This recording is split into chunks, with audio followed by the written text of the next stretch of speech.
listeners and supporters of Hindsight Media Radio 103.5 FM.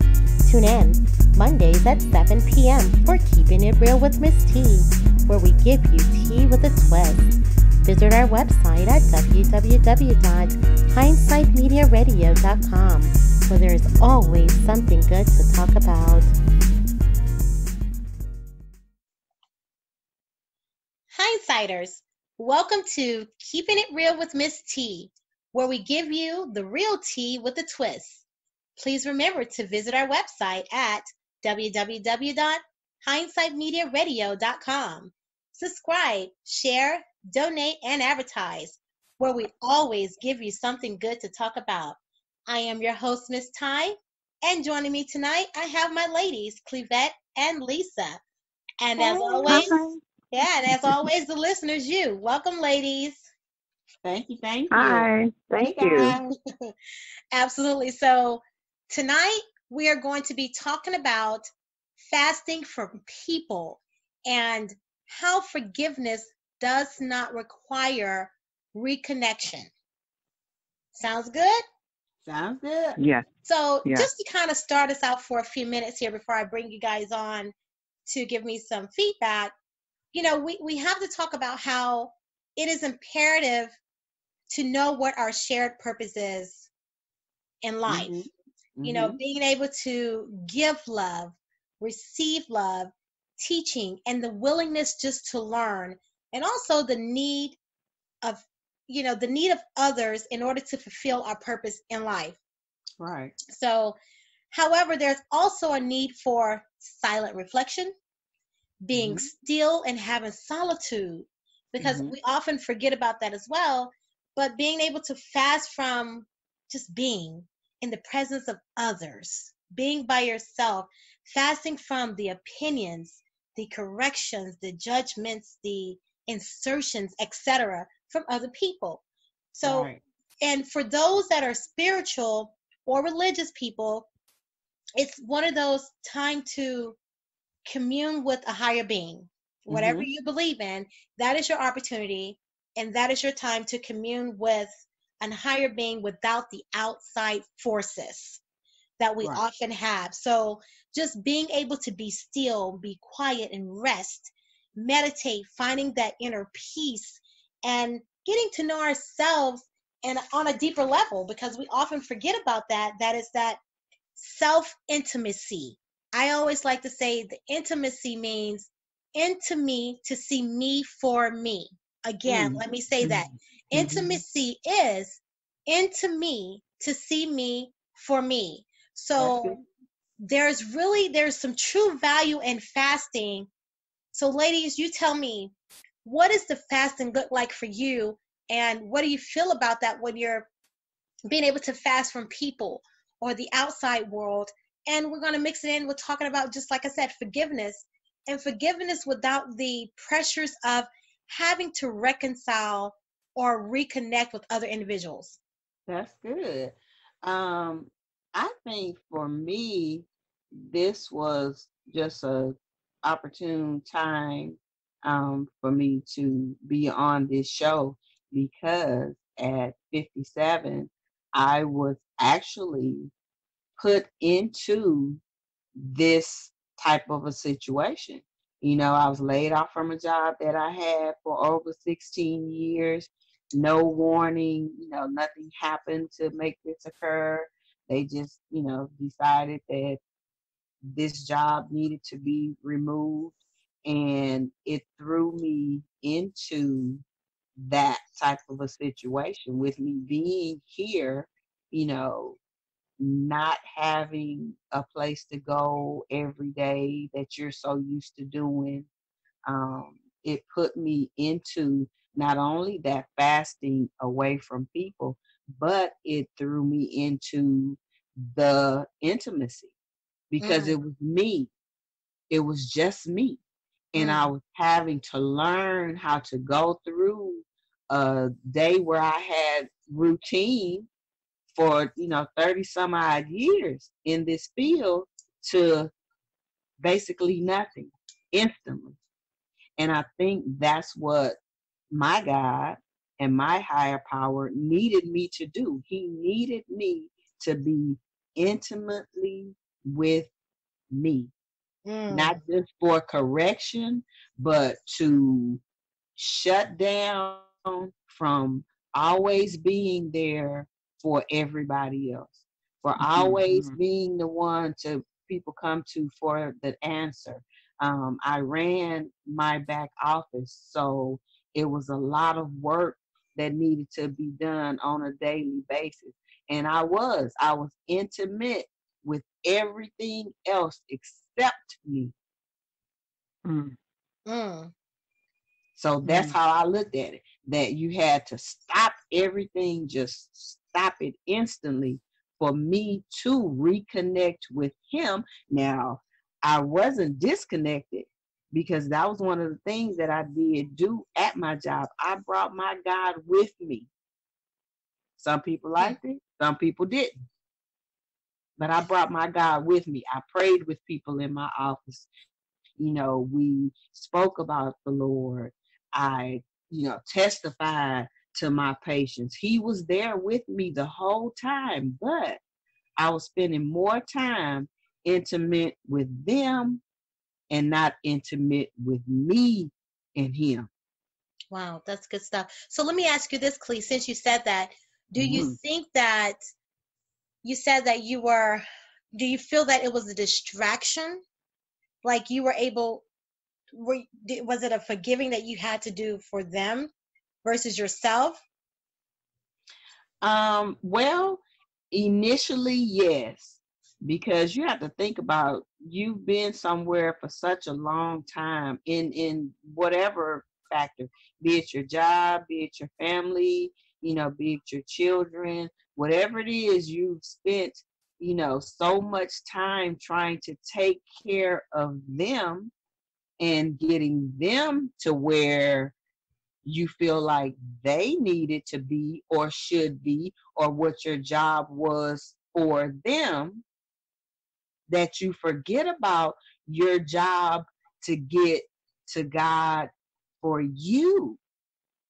You're too busy trying to fix everything for everybody else that you've forgotten about yourself for so many years. Absolutely. So many years, for a lot of years. Always trying to be that person. Always trying to be that volunteer. Always trying to be that ear. Always trying to be that voice. You're that for everybody else, but are you that for yourself? Do you have that intimate connection with not just God, but with yourself? Do you know yourself as well as you should? Yeah. And that was what I was thrown into. Just time. And believe you me, it's still going on. I'm learning about myself even at this late in age, things that just totally sometimes blow my mind about myself. But it took him shutting everything down around me that I was used to on a daily basis and say, nope, I need you to not just reconnect with me, but to reconnect with you. Good stuff. Good stuff. Like Lisa, what you got to say about that? Oh, wow. When just listening to Clee talk and looking at myself personally, I the first song that comes up into my mind is "I'm Every Woman," and we all of that in a bag of chips. We are, as women, we really are, and it's a wonderful thing to possess, to be that to everyone. But again, we have to be sure that we are there for ourselves. Oftentimes when I feel like things are just getting too jumbled up, I unplug everything. I unplug myself from people. I unplug and I unplug literally the television, the telephone, anything that is connected with someone. I unplug, go into my interior. It could be the bathroom, it could be the bedroom, it could be a closet, and I sit away from everything and everyone to be sure that I come back to me. I sit, I meditate, I pray to come back to myself, because again, it's a lot of energy that we are giving out to other people. And then we forget about, not necessarily forget about ourselves, but we put ourselves in the back burner. But in order, and this is what I've learned, in order to help other people, we have to constantly refuel. Just like you're driving a car. You drive your car for about 2 weeks and you keep going at a distance and you see your gas is getting low. Well, what do? We go to the gas station and we fill up. Now, we can't say in our mind that, oh, the gas is not low, but in plain sight, plain vision, we're looking at the needle, getting down to E. You go down to E, you ain't going to move. I don't know what car other people have, but I know I drive a vehicle, and if it gets to E, I'm out. So I used to go down to E, and I used to run out because I gave to so many. Now I don't do that anymore, because I realized that in order for me to give, and there's nothing wrong with giving, but there is something wrong if we are putting ourselves on the back burner and we're constantly just giving out, and then we're exhausted. So if we're exhausted for ourselves, then how on God's earth can we properly serve Father? We can't do it because we're exhausted. We can't give anything back. So I learned to turn that around, and I use this expression. You all probably heard this before. I can be like a toddler. The answer is no. And I can give you a no with a handshake. I can give you a no with a kiss on the cheek. I can give you no with a loving embrace. And, I'm so sorry. I'm not going to be able to do it. But what I will do is that I will delegate that to someone else. I'll make sure that whatever you need to be done is done, but I'm not going to be able to personally do it. So I step back, and then I'm able to refuel myself and then continue to do that with others. But first, again, you got to refuel yourself. And I love the term that you use, Ty, about intimacy. Some people may say, oh, that's being selfish. Yeah, it is. But it's selfish in the way that you're still able to give back to others, because that's what it's all about in life, and giving back. But you have to first fuel yourself. You can have a title as being a wife, a mother, a girlfriend, an aunt. Those are all titles, but what about us? It's me. It's me first, and then everything else is afterward. Me first, everybody else is afterward. You can fulfill all those other titles, but you have to fulfill you. So again, fulfilling myself and then being able to give to others. But you also have to know how much you can give. If you're not able to, it's okay. You may be a little tired that day, whether it be physically or mentally. You're not able to give what you want at that moment. It's okay, but you gave your best at that particular moment. Right now, you were able to do your best for that moment, and it's okay.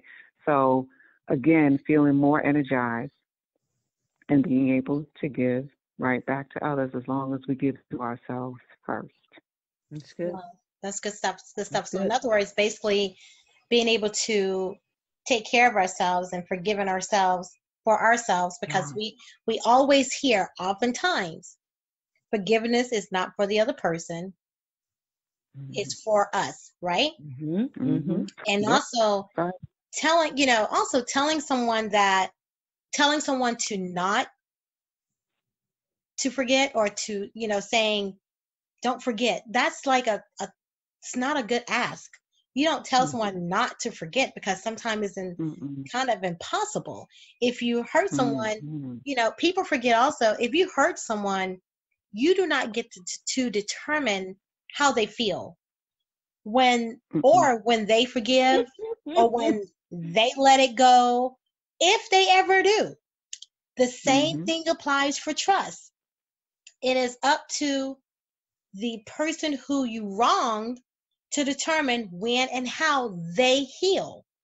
So I think, like we've said before, it's in the eye of the beholder. You don't get to determine one's forgiveness. That's up to that person on when, how, and where that takes place. So with that being said, we're going to take this time, and if you are listening to, what we've said right now, we must go to break. So you are listening to Keeping It Real with Miss T, where we give you the real tea with a twist. We will be right back after this break. Does your company look or logo need a facelift? Help is on the way. The Spalding Agency is a brand design firm specializing in art direction, advertising, and marketing communications. They are a proud sponsor of Tea with a Twist. Visit online at spaldingagency.com. Follow at Spalding Agency on Facebook or call 404-487-8632 for all your creative needs. The Spalding Agency.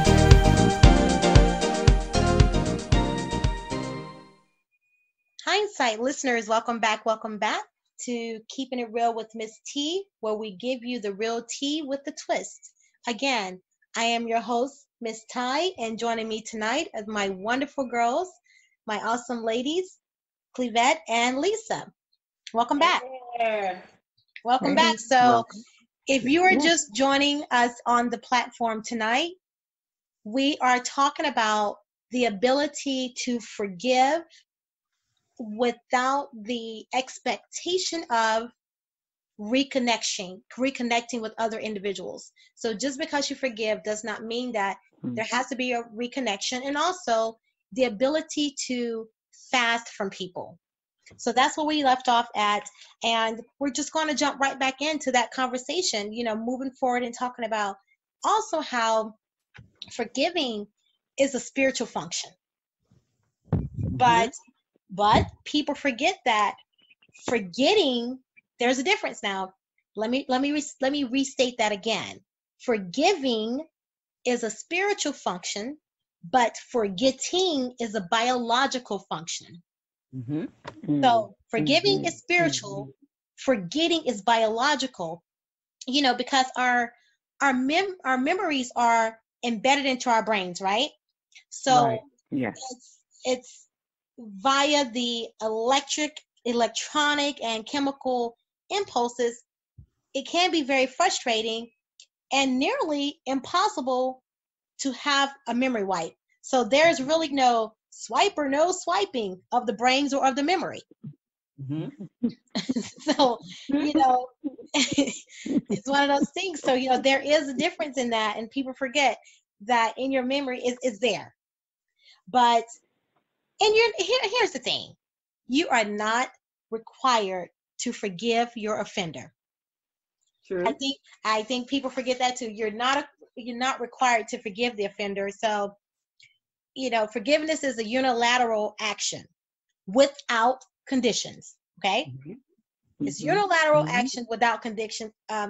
Whereas reconciliation is a mutual act. Both parties have to be willing to reconcile, but the forgiveness portion is unilateral. So, but it's vital to understand that there is a difference in reconciliation and forgiveness, because people often confuse the two. But even though they are related, they definitely differ. So, author Lewis B. Smedes said, and I quote, "It takes one person to forgive. It takes two people to be reunited." Okay, so also repeat offenders, and here's the thing too. We all know, we've all been there. Repeat offenders, they'll say sorry over and over and over. It's like a broken record, right? And sometimes it's sorry without an explanation, and sometimes it's sorry with an explanation. And let's go here. It's like the little boy that cried wolf, right? That fable. Right. And that fable was what? It was talking about how it was a shepherd boy who he repeatedly did all these tricks on his villagers, thinking that a wolf was attacking his flock. So he would call upon them and say, "There's a wolf attacking, there's a wolf attacking." But really there was no wolf, that ever appeared.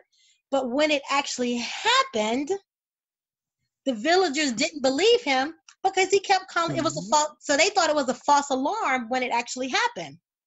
So the moral of that story is it's about credibility and honesty. Right. When you're honest with people, people trust you. And it's also about the integrity of a person. So to be a person who people care about and want to help, they will help. People will help you and come to your rescue.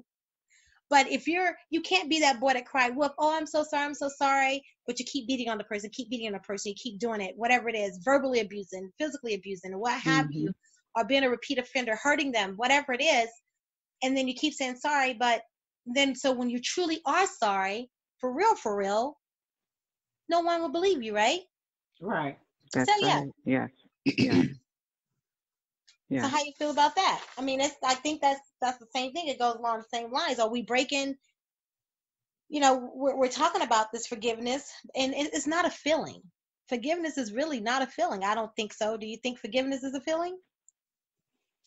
I don't think so. I think it's an action. Okay. It's an action, and you're absolutely right. When you say I'm sorry for any situation, if you mean it, you only have to say it once. You say it once, that action never happens again, and you can possibly move on. Some I'm sorry's are just that. Just like you said, it's a I'm sorry, the situation happened, but there is no reconnect because what you said I was sorry for was so deep to me anyway, that I'm sorry is just you telling me that you realize that you did something wrong or hurt my feelings or against me. You realize you did that.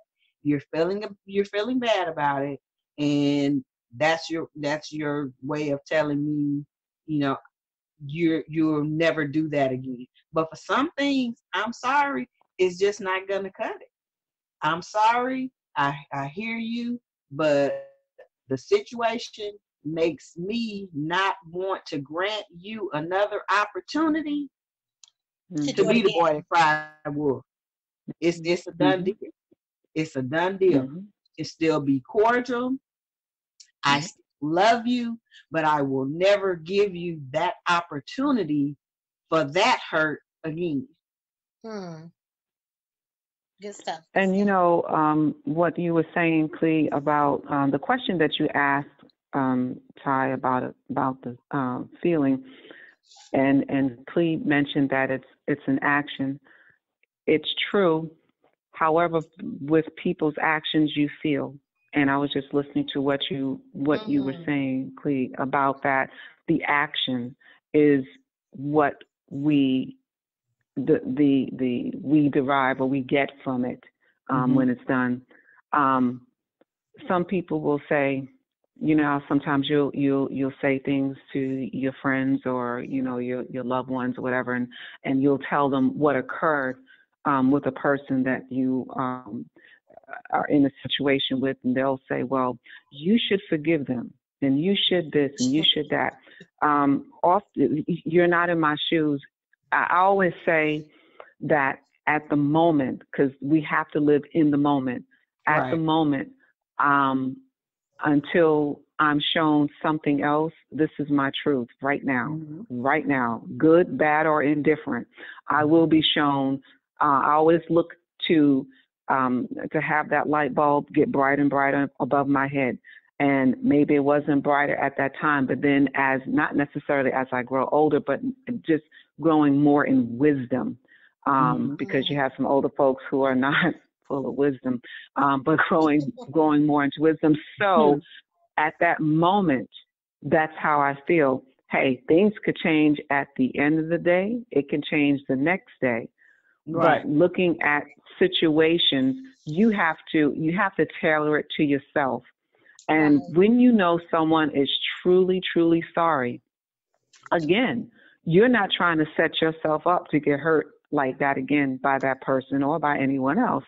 So I've had situations in life where a person said they're sorry, and I had to take their word for it. I did. However, I said, I will accept your apology, but what it does not mean that we're going to sit down and have breakfast, lunch, nor dinner. Come on, so then the statement was made, well, I said, I forgive you. I said, didn't I just tell you I accepted it? I said, there are different levels of forgiveness. Where I am right now, I do not ever want to sit down and have breakfast, lunch, or dinner with you. That's not how I forgive. I heard you. I accepted it, and we are moving forward. That's just it. And I wasn't screaming, yelling, mad, nothing. I was very clear, because I said, maybe you didn't hear me the first time. This is how I'm forgiving you. Right. Point blank in a period. I still like you, but we're not doing that. Don't need to do that. In that situation, another situation could have been differently. It just depends. Like a friend of mine said, always deal with people according to knowledge. So once you know your audience, then you'll be able to tailor your forgiveness to that person. Like I have a friend when I speak with her, and she'll say, oh, I am so sorry to know. I know she didn't know. That's why she did certain things. She didn't know certain things offended me. So I went to her and I said, hey, we need to talk. And so when she said, I'm sorry, that's exactly what I took it as. So that it was different. I will have breakfast, lunch, or dinner with her because I know that she is truly sorry, and then she won't do it again. So you just have to tailor it to the person. And sometimes when you speak to other people and they'll say, well, Lisa, why didn't you forgive that person? And I did forgive them. I forgave them in my heart, and I'm able to move on.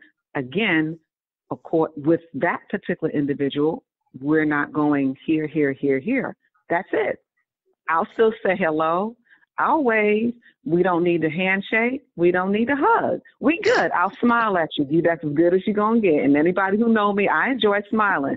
If you don't ever see me smile at a person, then you know something is really, really up. No. Hey, how you doing? Yep. Wave to you from a distance. I'll be waving like how they do the airplane, the guys on the runway.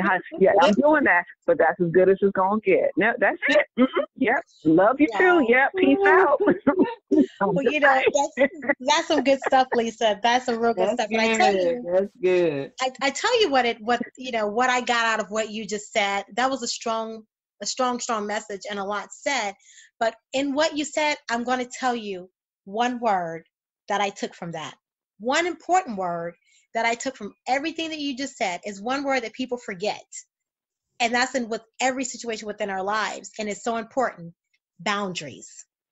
Out of everything you said, what you did was you are setting boundaries.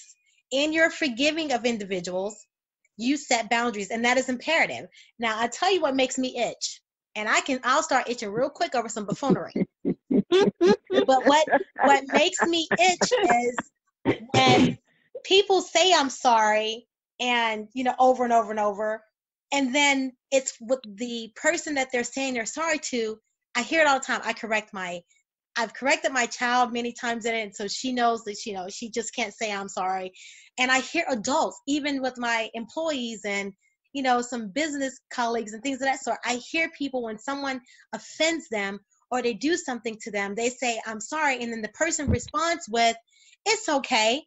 Oh God, you would think I've gotten a massive breakout because I start itching, scratching my arms and doing other stuff with my whole body. I'm like, no, Lisa, like you said, it's like that, like you're directing the planes to go a certain way. No, it's not okay.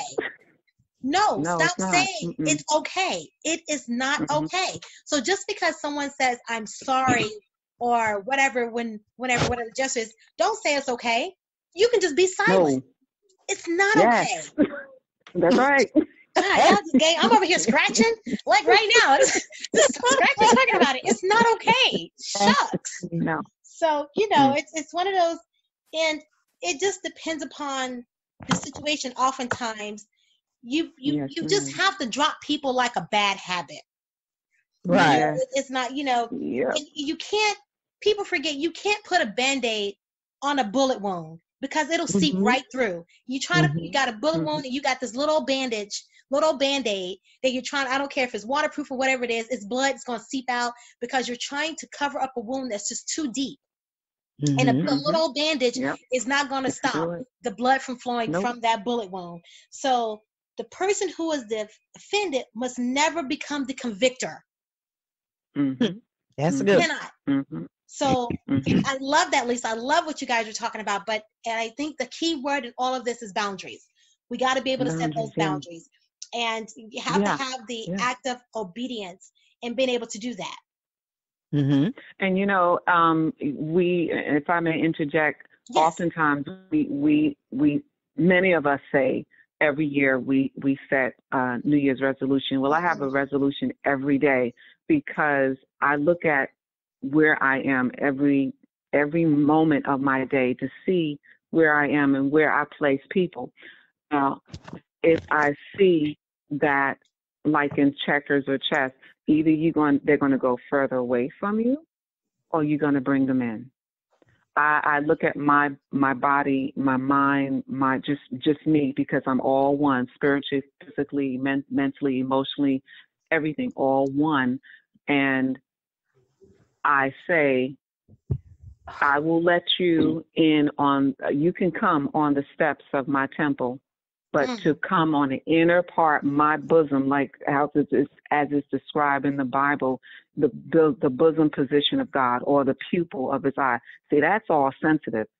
See, everybody can't get in there. Everybody can't get in there. So you can come on the steps of my temple, but I'm not letting you on the inner part. That's another thing. Some people think they belong there. No. Let me place you where I need you to be. Because this is me. You're at the steps. That's where I want you to be. And you not necessarily by always verbal and just telling people that. You do it by your actions. So if they say something or do something, then you let them know. If something is offending you or whatever, you let them know. And if they are continuously to offend you and they're not getting it, then you're gonna have to drop them. I'll say for myself, I would have to drop them because you're harming me, and I'm telling you no, you're not getting the point. I'm gonna have to let you go. So that means cut off in any way. That means cut off from social media, cut off from telephone, phone calls, texting, anything. I may see you, but I may not. I'll acknowledge you inside that you're there, but if you're harming me, I am not going to go out my way to speak to you. I will not do that. Not if you're purposely trying to harm me. I will be silent. If we're in a setting, in a room where it's business, I'm going to take care of that business-wise. After that business is over, it's over. It's over. I'm not going to allow someone to encroach upon me and harm me. That's not going to happen. I've done that years ago. That's not going to happen again. And I'm still smiling. I'm still friendly. I'm still cordial. I'm all of that. But when you come to harm me, and I know that's what you set out to do, all bets are off. I'm sorry. I have to drop you. You got to go. You have to go. And that's what renewing my resolution every day to find out, okay, where am I? Who am I? Who I need to bring in closer and who I need to push back and who I just need to let go every day. Not a New Year's resolution, for me, everyday resolution. So I can keep check of myself and say, okay, man, why did I say that? Why did I do that? And why did I allow that person to do? Nope, this is not every day. So it's again, you have to tailor things to your specifics. And each time that I do that, I always ask and pray that at the moment I did the right thing. If I ever need correcting, please let me know. And I do it. I get the correction by the things that I hear. Like, for instance, this wonderful platform that we're on now, listening to many folks from various backgrounds things start clicking, and it's like, wow, okay, now I got it. Yeah. I can implement that. So thank you so much for this platform, and I truly hope and pray that what we're saying this evening will be able to help many of the listeners this evening. So that is our goal, our prayer, our hope for any of the listeners this evening. And again, thank you, Ty, for allowing us to come on the show and give our thoughts. Oh, absolutely, absolutely, Yeah. absolutely. So, Clee, you have anything to add to that? Well, I mean, Lily actually covered most of it. The only thing that I think I could add to that is that if by her way, which that's something that a lot of us are going to have to learn how to do, something like that on a daily basis, because you do interact with different people daily. Yeah. So we're not just talking about your best friends, or we're not just talking about your acquaintances or your coworkers. Absolutely. You engage with people even when you go grocery shop. Absolutely. You have some cashiers that are good and some you never go back to their line. So we're engaging with people consistently. And that's why I really, listen to everything that Lisa said, because that's something too that I feel like I have to learn. I literally am going to have to learn. I grew up in an age where you were pretty much the good girl all of the time. You not only forgave people, but like you said, biologically and hormonally, you can't just shut out, the memories of things that happened, or you just moved on, but you kept treating that person, nicely, and they came back and did the same thing, and you just kept forgiving them, kept forgiving them, kept forgiving them, kept forgiving them. Well, it's getting to a point now where that's toxic to you. Right. That's toxic to you on an everyday basis. You're looking over these things and these people and what they've said or what they've done, and you just keep letting them come in with this toxicity. In a minute, you're not going to be able, talking to somebody can help. Cutting them off would probably be a better help, because and I know some of us have those friends that you see their toxicity, only it doesn't touch you. So you just stay there and you keep letting it, you let it happen. But if you see that and that's them with that person, one day it's going to come and touch you too. Yeah. And you should have, the wherewithal to start seeing this in people. Yes, you can forgive, but you need to forgive and move on. That's right. Your life cannot get any better if you have toxicity flowing through it daily. Yeah. And you have to discern when it's time to let it go. Exactly. Absolutely. Discern when it's time to let it go, discern when it's time to cut it off, and discern when not to take it at all. Because that's right. I'm the person that if we're in a conversation and you get too out of line, I'll turn around and walk away and leave you sitting right there. That's right. Absolutely. That's good stuff. Hey, and guys, listen, listeners, and she said she didn't have anything to add. And it was some good stuff. It was some good stuff. Yes, I tell you, but okay, so with that being said, tonight, Hindsighters, I leave you with this tea nugget. You hold the key to your destiny.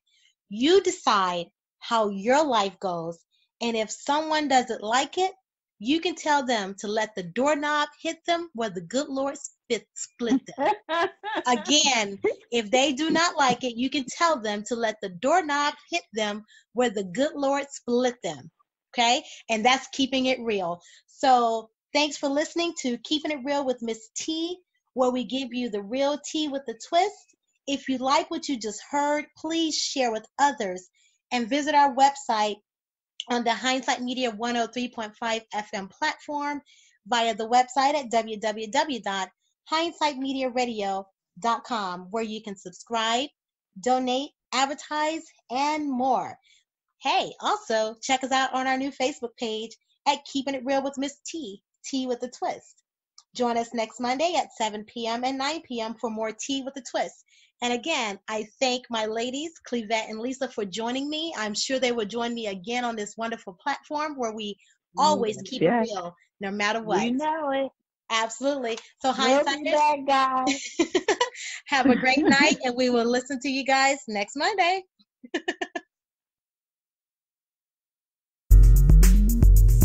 You have just listened to Keeping It Real with Miss T, where we give you tea with a twist. Join Miss Ty with special guests, including you, Mondays at 7 and 9 p.m. via www.hindsightmediaradio.com, where there's always something good to talk about.